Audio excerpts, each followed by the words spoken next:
What's up, everyone? Matt back for another Who Are They Real Review. And before we get started, I got one question for you. What's your favorite scary movie? Because mine is Scream, the original 1996 film. But today, of course, we're talking about none other than the sequel, reboot. I don't know what you want to call it. Let's call it a requel. Uh, Scream for 2022. It's directed by the directors of Ready or Not, that starred Samara Weaving and became like this really quick cult classic that people love, and it's a fantastic film.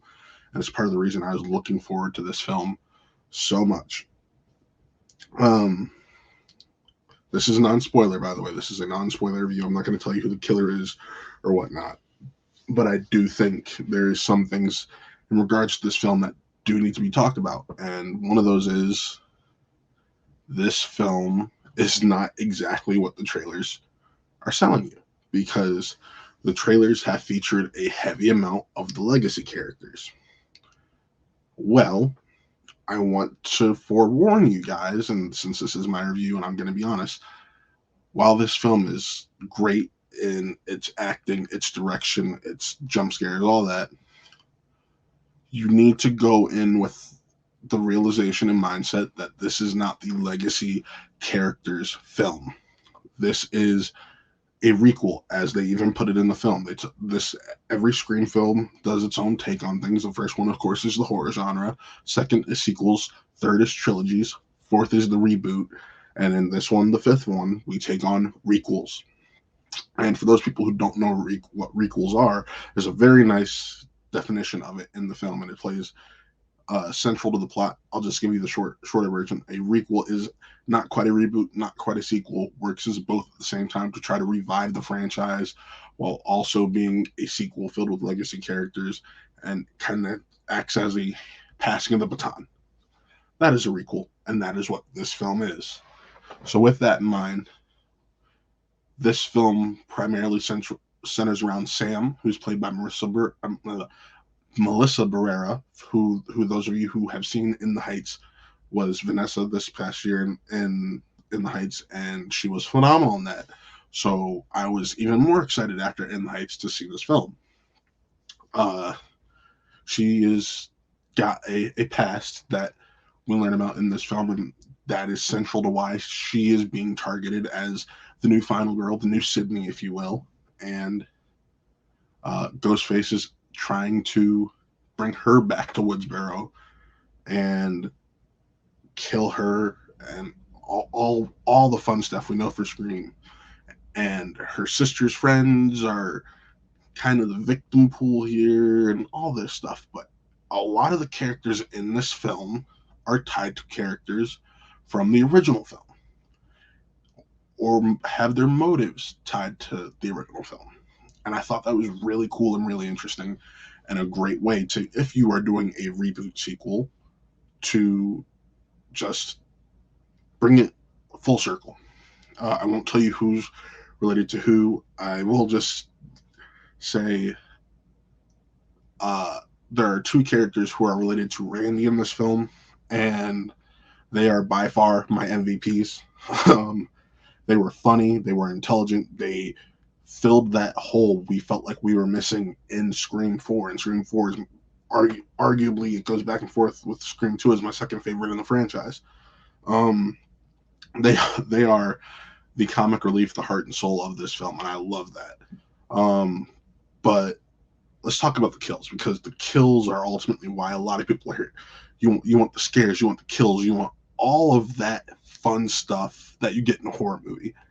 And Scream delivers in some of the best ways, because it knows how to keep you on the edge of your seat and fakes you out in instances that right when you think you're safe, you're no longer safe. And it was really refreshing to have that. I do want to say what we get of the legacy characters works.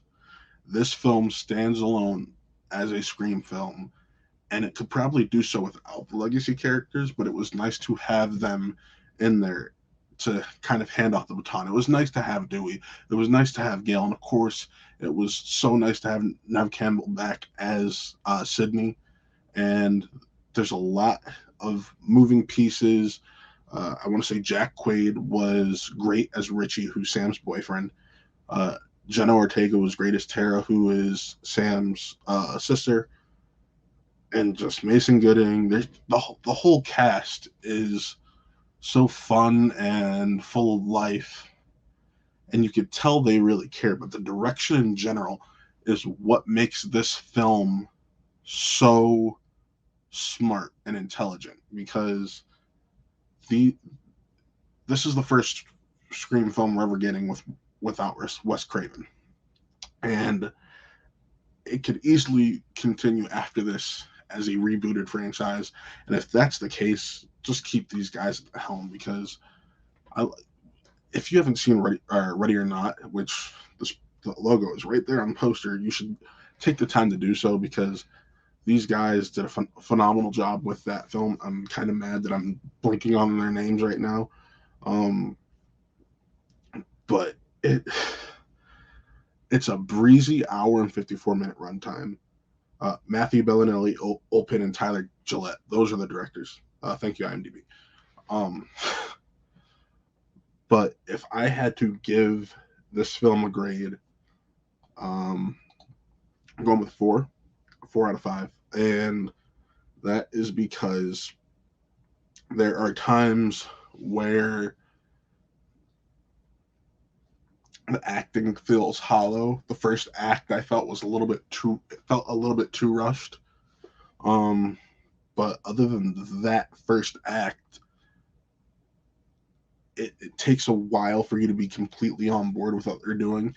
It's around the time that they explain what they're doing, because for a minute there you're wondering, where's this going? You come to realize, okay, I'm on board. Let's ride with it. I do want to touch on the fact that I have a feeling this film will be extremely divisive, because we're touching on requels.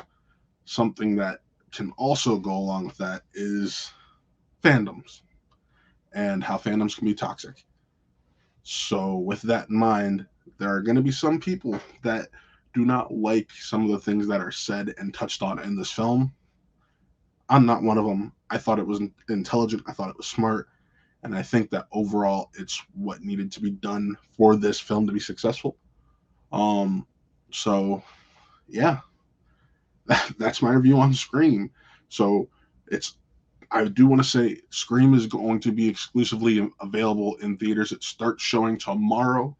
But if you're going to see this movie, please mask up, be safe. And if you don't feel comfortable, just wait till VOD. We are in a time where cases are rising. So if you don't want to risk it, as much as I know you don't want to get spoiled, try to be safe, or maybe see it if you have the time for like a midday show in the middle of the afternoon where there's not a lot of people. But I digress. With that, remember to like, subscribe, and follow all the fun stuff we do over here at What Real Entertainment. Real Sports is back now, hosted by by Colin and Shug. Spin from the Real comes back soon in its new updated format. And I think you guys are going to really enjoy that. We have Saber Reels moving to Wednesdays for the time being. That will be tonight live with myself, Colin Morris, and Toby Barkwell, our leader and host on that show. But yeah, be sure to check out all the fun stuff we do here. Maybe some shows are coming back. Maybe we're moving some parts around. And also be sure to, if you are a fan of Euphoria, check out our live after show Sundays, Euphoria After Dark with myself and Paige for Betty. There's a lot going on here, and it's really fun and special to all of us, and we're glad you're along for the ride. But with that, signing off, I am Matt, and this was another Who Are They Real Review.